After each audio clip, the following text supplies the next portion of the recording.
Hi there, it's Wendy from Ask the Landlady. I'm here with all the tips and tricks to help you make a profit in real estate rentals. And today's question is, how do you go about raising the rent? Good question. It is important to raise the rent every year. Let me say that again. It is important to raise your rents every year. Okay, if you don't raise your rent, then you don't keep up with inflation. Okay, and I know this is hard because you're gonna be like, I have this great person, they've been there forever, they do wonderful, I don't wanna raise the rent, I don't wanna do it, they're such a good tenant. And you'll be worried that you're gonna upset them or do that, but you're not doing anyone any favors in not bumping up that rent. In fact, how do you expect to upgrade the property to keep on top of things or to have money when the roof goes out or need a new hot water tank for that really great tenant if you have not kept a pace with inflation and with your rising costs in property insurance, taxes and insurance, and utilities? So that's why you have to do it. So keeping that all in mind, there's some pointers I have about raising the rent that will save you from a lot of stress to either you or the tenant. Number one, choose your time of year wisely, okay? Nobody wants to get a huge increase like right at Thanksgiving and Christmas. Conversely, if you raise the rent during nice weather, like for us in Ohio, that would be, in the nice like June or in the May, June, or in the fall where it's, not hot, not too hot, and you run the risk of people looking for another place because they can move all their stuff.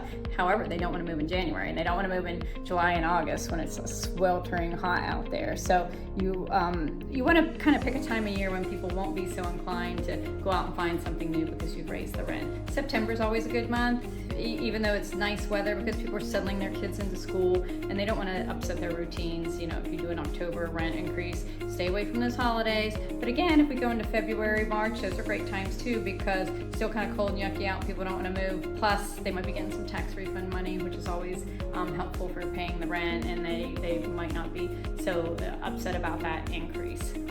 Number two is to raise your rent incrementally every year. Okay, I said raise the rent every year. I didn't say raise it by $100, right? Raise it incrementally. $10, $15, $20 tops, right?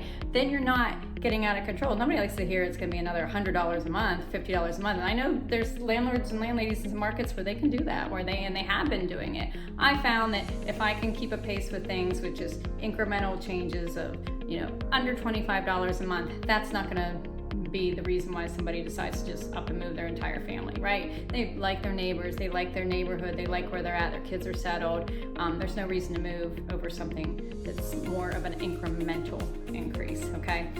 But again, you need to do it every year. Don't wait on it, because then you'll get to the point where you gotta raise it substantially because you haven't been keeping up with inflation. Number three is don't be afraid. Simply stand your ground. This is business, it's not personal. And again, everybody knows their water bill's gone up, the trash bill's gone up, taxes have gone up, insurance has gone up, my prices at Home Depot go up. When I go over to Walmart, those prices have gone up.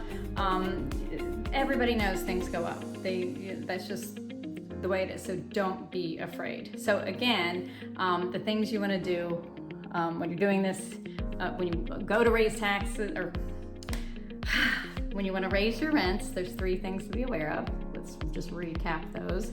One is to choose a good time of year to do it so you don't run the risk of everybody moving or balking at the increase. Number two is to do it incrementally, not in big bursts that unsettle everyone. And third is to stand your ground and just say, this is the way it is. This is business, it's not personal. The rent is the rent is the rent, as you know I always say. So again, follow me on social media. I'd love to hear your comments. Have you had problems with raising the rent? Is this something that you do? Do you do big increases? Do you do small increases? Would love to hear about it. Let's start a dialogue because we are all in this together and we can all learn from each other. Check out my books on Amazon, and thank you. Have a great day.